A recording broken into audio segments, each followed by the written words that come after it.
right, so my pieces have been cleaned in the pickle. You'll notice the back is now free from oxidation. So now I'm ready to attach my ring shanks to the base. So you're actually going to turn the base over upside down on the block, and then you're going to use your third arm to position the flat part. So the part that I filed flat is going to sit flush up against the base. Just like everything else we've been soldering, this needs to be a good, secure joint. So you want to make sure that that spot has been filed flat and that it fits really well up against the base. This one has 2 ring shanks, so I'm going to snag a third arm from somebody else and do the same thing on the second piece. So here's my part that I filed flat. That's going to go in the third arm. And these third arms are really good at moving around. You can change the direction that it's holding it. And then it's also really good at applying some pressure so that it fits really snug to the base. So I'm going to double check that those are straight and exactly where I want them. And I think that looks pretty good. Now I'm going to apply my flux.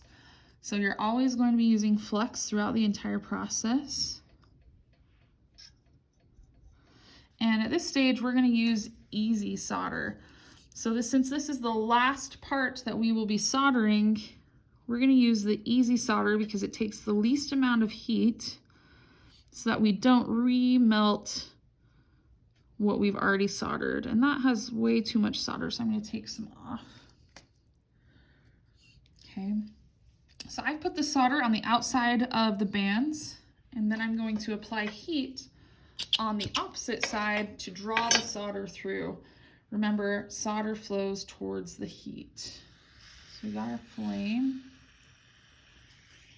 Heat up the piece so that the flux turns white and holds our solder in place.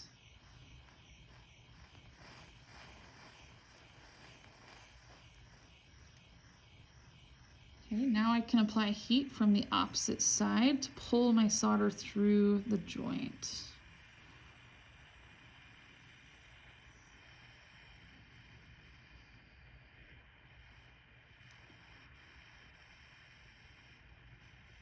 All right, my solder is flowed. Now I'm just making sure that it really comes through that seam well.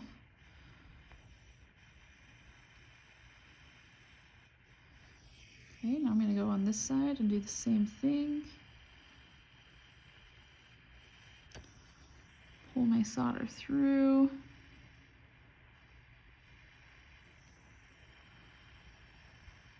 I think that looks good. I'm going to take off the third arm on this side, and I'm just going to use my third arm and quench it. And it looks like the seams hold. You can give them a kind of a tug. Now I'm going to put this back into the pickle to clean it one more time. I might patina this since it's copper, and then I will show you how to polish it and set the stone.